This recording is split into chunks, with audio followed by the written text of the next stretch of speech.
Chapter 15 is not another lesson. It is a threshold. If you are here, it means something important is already true about you. You did not get here by accident. You did not get here by shortcuts. You did not get here by talent alone. You got here because you were willing to do what most people will not do. Slow down, examine yourself, accept correction, and raise your standard even when no one was forcing you to. That already puts you in rare company. But rarity is not the same as readiness. This chapter exists because there is a difference between being a high performer and being elite. High performers produce results. Elite professionals change environments. High performers succeed when conditions are familiar. Elite professionals carry the standard with them and improve whatever room they walk into. That difference matters. Picture yourself walking into a shop that is not yours. Different systems, different technicians, different customers, different expectations. The comfort of familiarity is gone. No one knows your history. No one owes you trust. No one is impressed yet. In that moment, something gets exposed. Some advisors need the room to feel right before they perform well. They need familiar texts, familiar processes, familiar rhythms. When those disappear, their execution gets noisy. They talk more. They push harder. They explain faster. They try to prove themselves instead of lead. Elite advisors do the opposite. They do not fight the environment. They stabilize it. They do not chase control through intensity. They earn it through structure. They do not need to be the loudest voice. They become the clearest one. That is what this chapter is about. By the time someone reaches this point, knowledge is no longer the limiting factor. You already know how to inspect. You know how to present. You know how to handle objections, manage conflict, protect technicians, and serve customers with integrity. What determines the next level is not what you know, it is what holds under pressure. Elite discipline is rare because it is uncomfortable. It requires you to regulate yourself before you regulate others. It requires you to resist the urge to perform when uncertainty shows up. It requires you to protect structure even when chaos would be easier. And it requires you to accept a hard truth. If your standard only works when conditions are perfect, it is not a standard yet. It is a preference. This chapter marks the end of Tier 3 for a reason. Tier 1 taught you how to serve correctly. Tier 2 taught you how to execute consistently. Tier 3 taught you how to lead decisions, manage pressure, and protect trust. Tier 3 ends here because the next question cannot be answered with technique. The question is this: are you ready to carry the standard, or do you still need the room to carry you? Elite readiness is not measured by your best day. It is measured by your repeatability. Can you stay calm when the room is tense? Can you keep structure when others want speed? Can you protect technicians you do not know yet? Can you guide customers without overselling or retreating? Can you be the same professional when the environment is unfamiliar as when it is comfortable? If you can, something changes. You stop being dependent on one shop, one manager, one set of technicians, or one season. Your career stops being fragile. Your confidence stops being situational. Your authority stops being borrowed. You become a professional whose presence raises the bar. That is what elite looks like. This chapter exists to make that line clear, not to flatter you, not to sell you hope, but to challenge you honestly. Because the industry does not need more loud advisors. It needs more steady ones. It does not need more personalities. It needs more standards. If you choose to cross this threshold, you are choosing responsibility. Responsibility for tone. Responsibility for structure. Responsibility for culture. And responsibility for carrying the champion standard wherever you stand. That is not a small choice. But if you are here, it is a choice you are already prepared to make. Elite performance is not talent, it is discipline made repeatable. There is a moment in every profession where ability stops being the differentiator. Up to a point, skill matters. Knowledge matters. Hustle matters.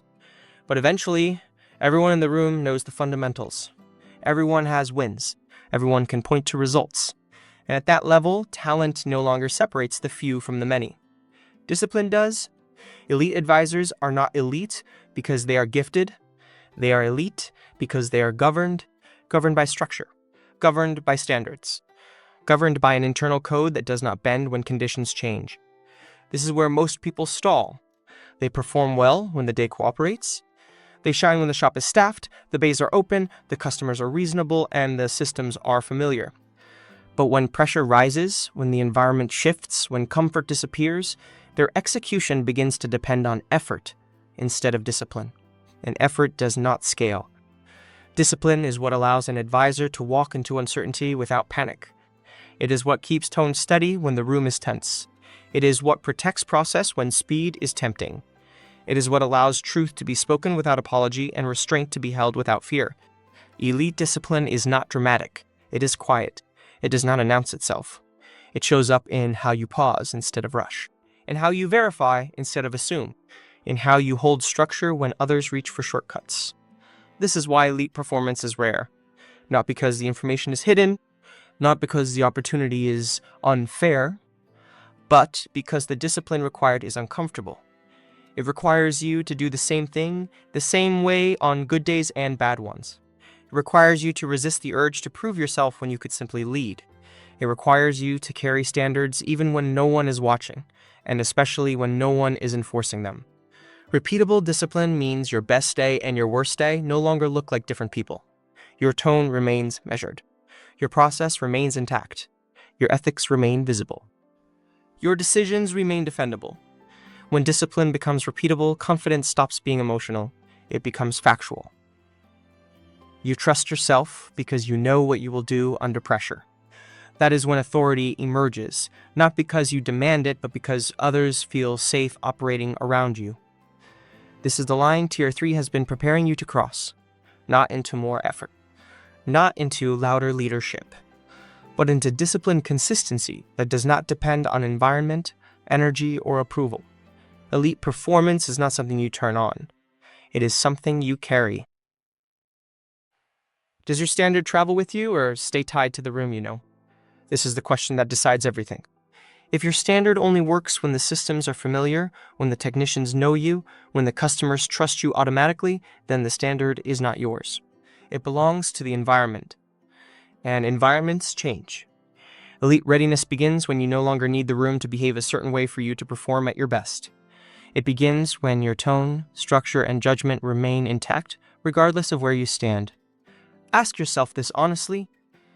If you walked into a shop tomorrow where no one knew your name, where the systems were different, the pace was unfamiliar, and trust had not been earned yet, would your execution get clearer or louder? Would you slow down and establish structure or speed up to regain comfort? Would you protect technician time or promise outcomes you could not defend? Would you guide customers with calm authority or try to win them with explanation? These moments do not test knowledge. They test identity. Advisors who are not yet elite ready begin to perform. They talk more. They sell harder. They promise sooner. They try to recreate control through intensity. And in doing so, they reveal dependence on familiarity. Elite-ready advisors do something else. They become the stabilizing force in the room. They create order without domination. They earn trust without chasing it. They allow the process to speak louder than personality. Their standard does not announce itself. It demonstrates itself. Customers feel it. Technicians respect it. Managers notice it. And the shop begins to rise to it. This is why transferable mastery is the threshold. Because when your standard travels with you, your career stops being fragile.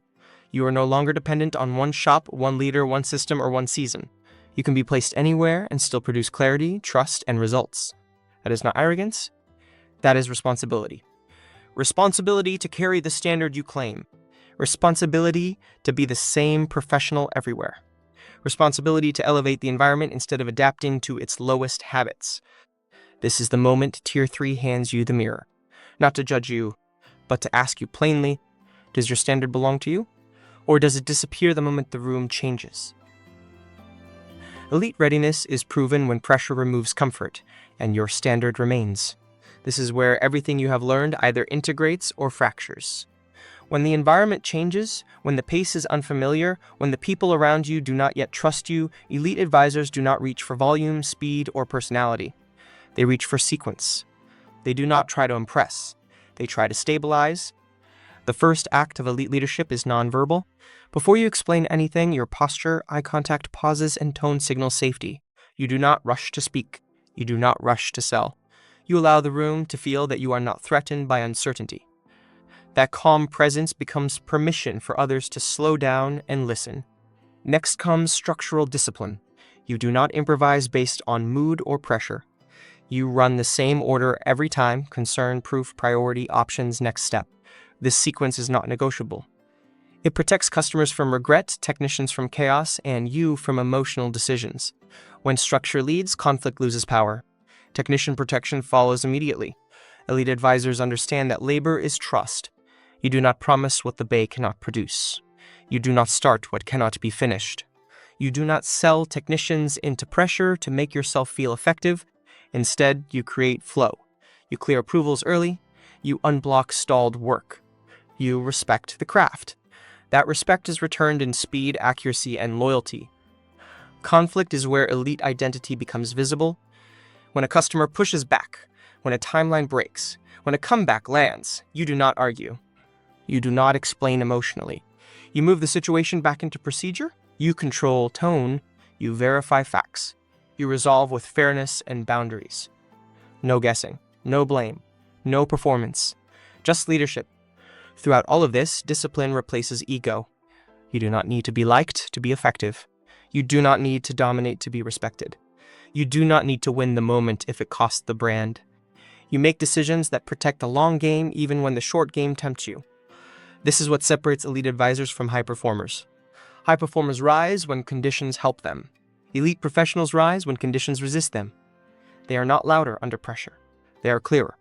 They do not abandon standards to survive the day. They use standards to stabilize it. And because their behavior is consistent, it becomes transferable. It does not depend on the building, the staff, or the season.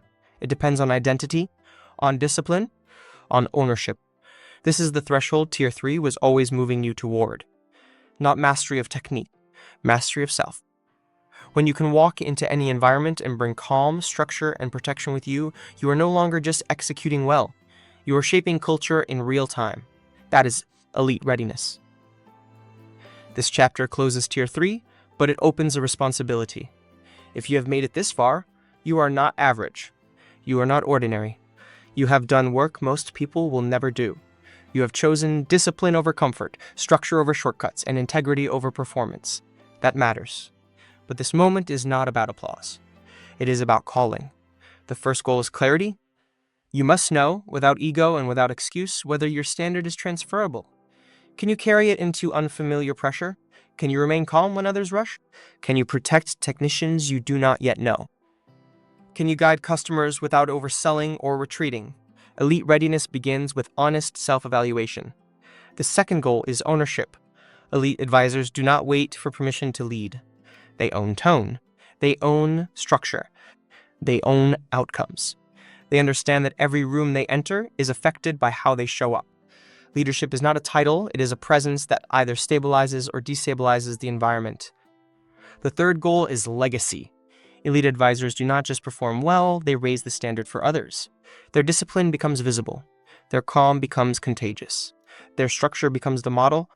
Over time, they change the culture simply by refusing to lower the bar. This is where Tier 3 ends because this is where excuses end. From this point forward, the question is no longer whether you can do the job. It is whether you are willing to carry the standard everywhere, every day, regardless of conditions. That is what Tier 4 demands. Tier 4 is not more information.